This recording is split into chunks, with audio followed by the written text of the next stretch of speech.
So the topic of money in politics has surged back to the forefront, particularly in the context of the upcoming midterm elections, and also because of Trump's attorney, Michael Cohen, just receiving literally millions of dollars to peddle influence of Donald Trump to for-profit companies, including AT&T and T and Novartis and others that we're learning about. So today, for the classic interview of the week, we're going back to my interview with Ben Cohen of Ben and Jerry's fame, who has made really one of his primary political issues getting money out of politics. It was great to talk to him. The topic of ice cream didn't really come up too much, although it did a little bit.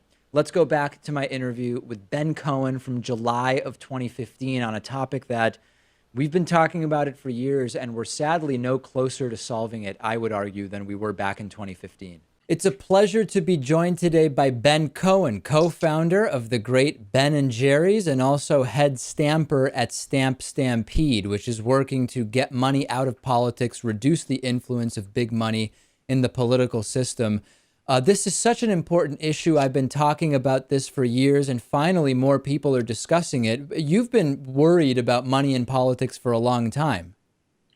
That would be correct. Yeah, I mean, clearly it's the gateway drug to all that's wrong with our political system. I mean, no matter what issue you're interested in, whether it's the environment or education or housing or taxes or Wall Street or student debt, they all have their roots in corporations and the wealthiest 0.01% bribing our politicians through campaign donations to pass or not pass laws that benefit them and screw everybody else. That's exactly right. And I've even talked to people who say, well, David, it's money in politics, but it's also media coverage of whatever issue you're talking about. To which I say, well, but money is influencing the coverage we see in media. So it really is money no matter what.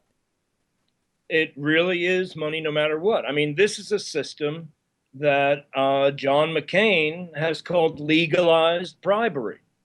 It's totally corrupt. Politicians are doing the bidding not of the voters, but of the people who finance their campaign. I don't know if you saw a recent study from Princeton, but it actually seeked to analyze whether we really have a sort of representative democracy. In other words, is the mean of the desires of the average voter actually represented by our elected officials? And it turned out, in fact, exactly what you're saying is true. If you're a big corporation or you're a wealthy individual, your legislative desires are far more likely to become the law than if you're just the average individual with a mean income, the average income in this country. So quite literally, we don't really have a level playing field. That's exactly right.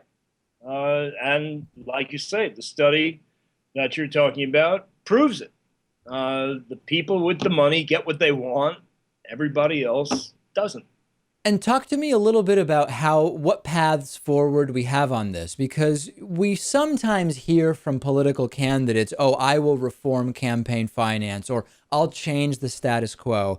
But ultimately, if they get elected, they were elected under that status quo system. They came to power under that system. There's not a very strong incentive for them to actively work to change the system that got them into power, is there?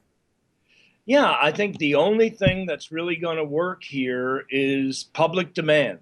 There's all the gridlock in Congress, there's all the bullshit that goes on there, but the reality is that when the public really demands something, Congress has to act. And that's what the Stampede is about, is showing visible, long-lasting grassroots public demand to get money out of politics and return our country to a democracy. And I want to talk about the stamps and Stamp Stampede, but before we do that, one of the specific paths forward that Stamp Stampede has identified is this possibility of a constitutional amendment, which declares two things. One, money is not free speech, and two, corporations are not people. And our friend Tom Hartman has been talking about this, and our friends at the Young Turks have been talking about this. Is this really a viable path forward? Not in the sense that would it work if it happened, but rather, is it realistic to think it could be achieved? Yeah, I think it's definitely realistic. It's a long-term goal. I mean, I think it's probably going to take about 10 years for this amendment to pass. It's notable that 16 states have already voted in favor of an amendment to the Constitution to get money out of politics. There's currently a major effort underway in Arkansas, which would be the first state in the South to pass a resolution like that. And there's another effort in the state of Washington. So it's moving, it's gathering momentum. I mean, it's kind of amazing that 7 of the presidential candidates have all spoken out in favor of this amendment. But there's also things that can be done until the amendment gets passed, and that is to pass legislation on both the state and federal level that is essentially a small donor matching system, so that candidates agree to just take money from small donors, and then the money that they raise is matched 6 to 1. And that's enough for candidates to opt into that system. So laws like that are on the books currently in Connecticut, Arizona. Maine is about to strengthen theirs, and also in the city of New York. And this is really the nitty gritty of why local politics matters so much, because it's much easier as an individual to influence what happens at your local level than maybe which senator is elected in your state, or certainly who the president is. And at that same local level, you can actually achieve some pretty big wins with regard to money in politics in the ways you're describing. Yeah, it's also important to point out that about 650 municipalities have passed resolutions in favor of this amendment, and that effort is ongoing. And that's the kind of thing that puts pressures on states to pass state level legislation, and then puts pressure on the federal government to pass federal legislation. Last thing I want to talk about, and then we'll get into the specifics of Stamp Stampede.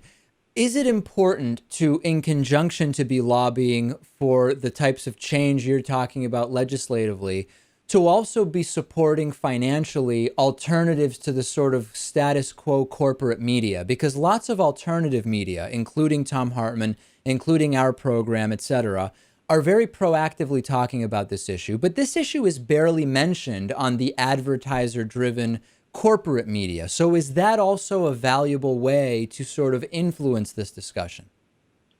I think it's incredibly important.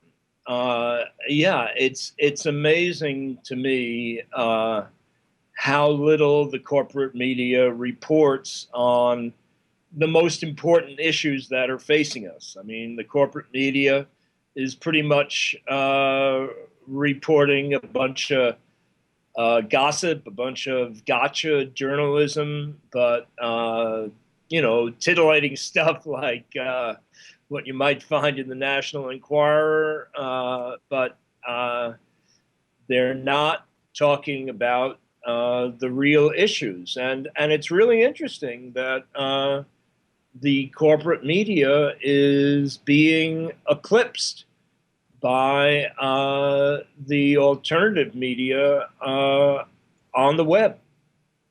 All right, let's talk about Stamp Stampede. People can find out more at stampstampede.org. And part of this initiative is literally to be stamping money with a message to get money out of politics. That's right. We just crossed the 50,000 stamper threshold. This is, although it's totally legal to stamp paper currency, everybody was brought up with the idea that you can't deface money. But the reality is that when you look at the actual federal regulation, they describe defacing as obliterating the currency so that it can no longer be used. And that's certainly not what we're doing. Here's a picture. Can you see this photo of a stamped dollar bill? Yes, indeed. Can you read what it says? Not to be used for bribing politicians. Exactly. And so we've also got other stamps that say stamp money out of politics or not to be used for buying elections. And it's so powerful. I mean, it's very similar to an alternative media because this is the original viral marketing. As money gets passed around, once you put a dollar into circulation, 875 people see it as it gets passed around over the next 2.5 years, which is the lifespan of the bill. And, the numbers are amazing. I mean, one person stamping 3 bills a day for a year generates 1 million impressions. One person, literally 1 million impressions in a year, just by stamping 3 bills a day. And it's pretty easy, it's pretty quick, and it's kind of fun. It is very interesting, and people can find out more and get the stamps at stampstampede.org. Before we let you go, we're of course speaking with... Yeah, go ahead, Ben. Going to air during the month of July? Absolutely. Well, July, in honor of the birth of our nation, is Pay What You Can month at the Stamp Stampede. So you just go to stampstampede.org and maybe I need to give you a link or something. I think if you contact Ed. Yeah, we'll make sure to put it up for everybody.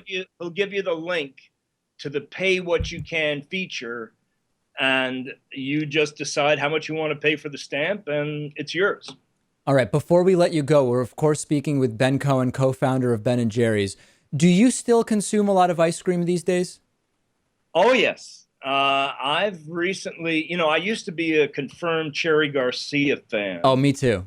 And I've recently switched, and now I'm eating around, and I'm doing a lot of pistachio. I'm doing the new salted caramel core and chunky monkey. What can I say? I'm aging. I don't know what the heck it is, but. And do you has that always been your thing where you're mostly on like 2 or 3 flavors? You don't vary from that at a time? Well, it used to be I was just on Cherry Garcia, and before that I was just on New York Super Fudge. Before that I was on Heath Bar Crunch. All right, Ben Cohen, co-founder of Ben & Jerry's. Please check out stampstampede.org, and we'll make sure to provide a link to the Pay What You Can feature that Ben told us about. Thank you so much for being on and telling us about it. Good talking to you, David. Take care.